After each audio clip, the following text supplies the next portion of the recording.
Amanda, nice to see you again. Well, just start off. Any questions? Okay, what is the funniest misconception people have about gaming politics? Oh man.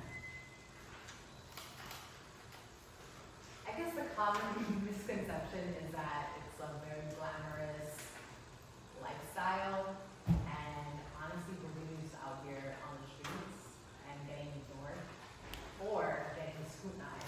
And you know, I've had to see some very hateful comments about myself. I've had to talk to people who disagree with me. So it's not glamorous or sexy at all. It is, you really gotta do the job. We've spoken a lot about overcoming the odds in a lot of different ways. What is one skill you've always wanted to learn? So public speaking is one that I feel that I'm still practicing. Like it's a lifelong skill set.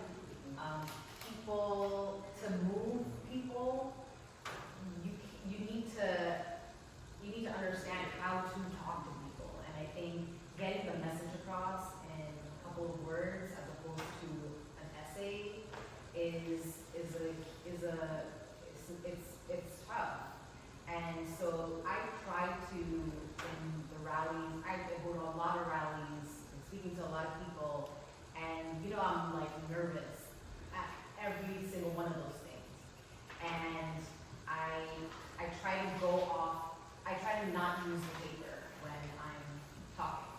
And that has been like this session's goal for me, that like I am not looking, like I mean I read through the talking points, but then I'm delivering in my style. And you know, I have a unique style of chanting, a unique style of like delivering the message. Yeah, for sure. If you could sit down with any historical activist for dinner, who would it be and why?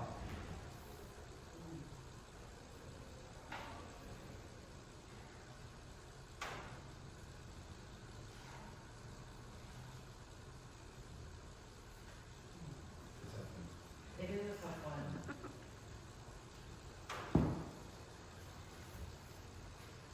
Maybe Yuri Kochiyama. Okay, and why?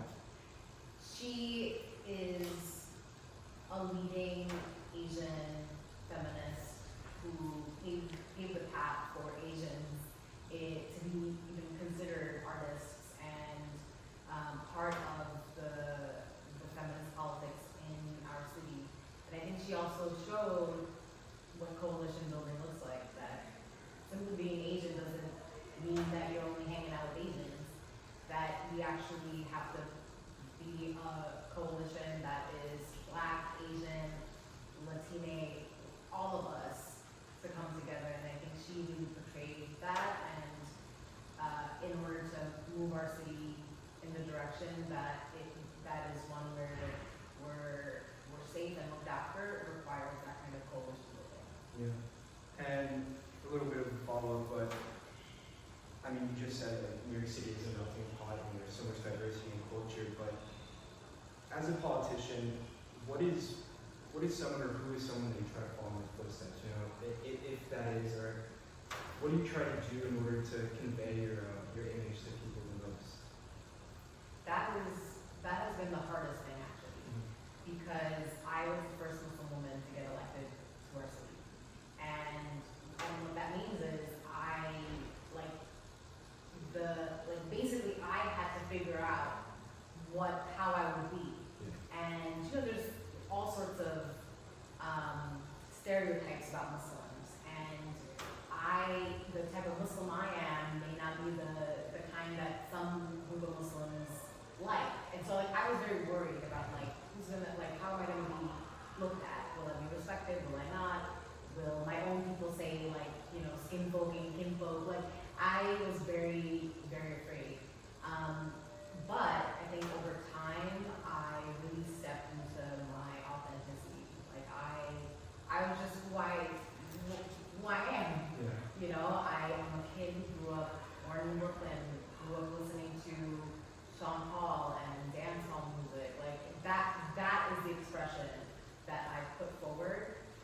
But also a mentor that has really informed my political journey is my predecessor, Brad Lander. He ran for mayor. He's also a former comptroller. He's running for Congress now.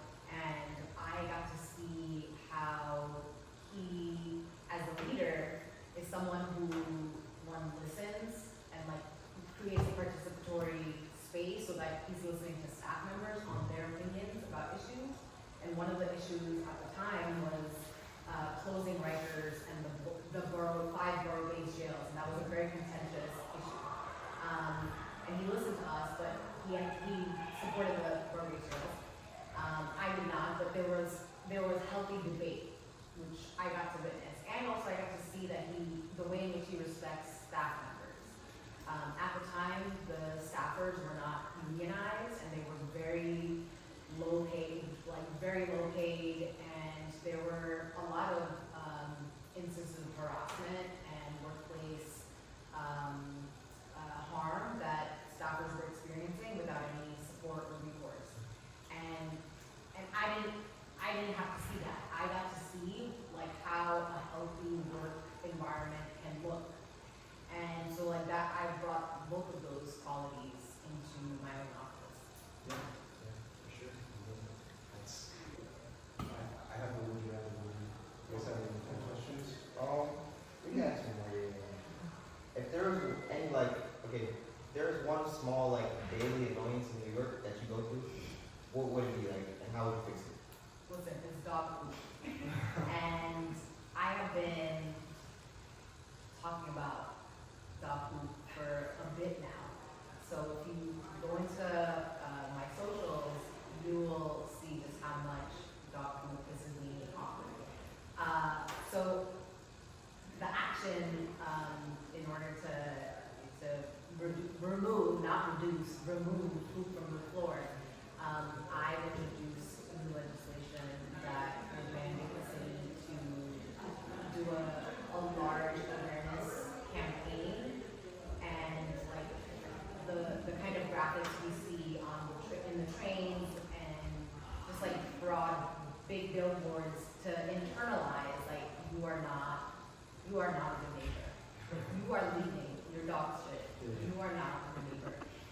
So we just had a hearing on that, and the sanitation department actually said that they don't have the resources to do that. So I'm disappointed, and I'm going to fight for that. But we do need an education campaign. Additionally, we installed a dog bag dispenser in Kensington, in my district. We're piloting to see how this might work out, so that if you're and your excuse was I didn't have a bag, well, your corner bin did have a bag, and you didn't take one. You can take one. So there are several ways in which I'm trying to tackle that. And as part of the legislative side, there's actually a few other bills. So it's called the Scoop the Poop package, the Scoop the Poop Act, and my bill is called Do the Right Thing. I didn't want to Okay, and then finally, what would you say is like your favorite late night snack? Like after a long day of politics, you just want to chill. Okay, so I really love the trolley gummies. You guys know what that is? Yeah, that is my favorite. Like I just even. You ever try like the ones with like it's like sour gel in the middle and like it explodes when you use it? No. What? Yeah, no, that's a thing. Yeah, I saw them across the street. Okay. Yeah. All right. I'll look into it. But I'm like, I've tried the other versions, Yeah. other iterations, and I just feel like the original. Nothing beats the original. Yeah. So that's my nickname. All right. Yeah. Rapid fire, would you others? Yeah, we do some. You pull your chair off of them. Yeah. Good. All good. Well, once again, I'm a student and editor, scholar. Yeah, I guess let's just get right into it. Would you rather get locked in the American History Museum overnight or the MoMA? Mom. MoMA? Why is that?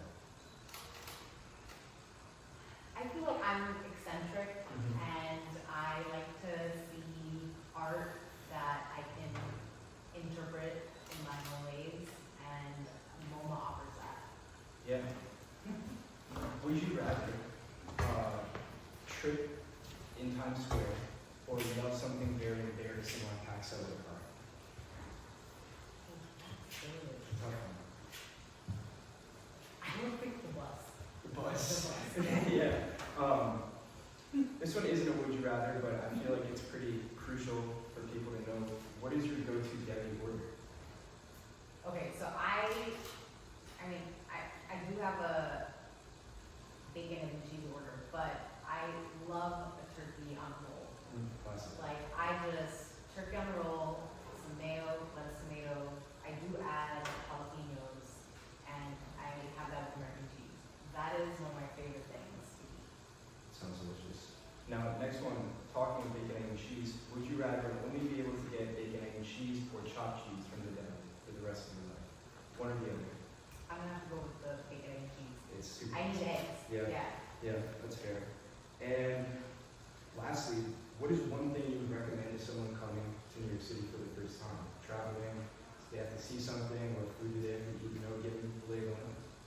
Yeah, I would certainly point them to try the local New York slices. I think if you're coming to New York City and you're not having pizza, that is shameful. Yeah, that is a sin. So one, pizza, and also I'm generally a foodie. I would say explore the foods in Jackson Heights, where there's delicious Bangladeshi food, Nepali food, Tibetan food, or go to Flushing, delicious Chinese food. I mean, we are, I feel like, the epicenter of the best food. It's so much. I mean, you can't turn a corner without seeing 5 different Right. restaurants and 5 different I wouldn't places. trust a tourist who's here and did not try a restaurant. I'd be like, what were you doing? Yeah, literally. What were you doing? And what is your go-to spot in New York City? Do you have a spot? So my go-to spot, I feel like I don't have a go-to spot because I am always on the run.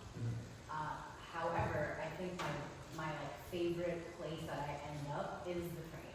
Yeah. Like the train and the bus. I just feel like, our city's so communal and like, people keep it interesting. Yeah, for sure. I mean, I don't think there's one train that I'm on where I'm not like, oh, look at that.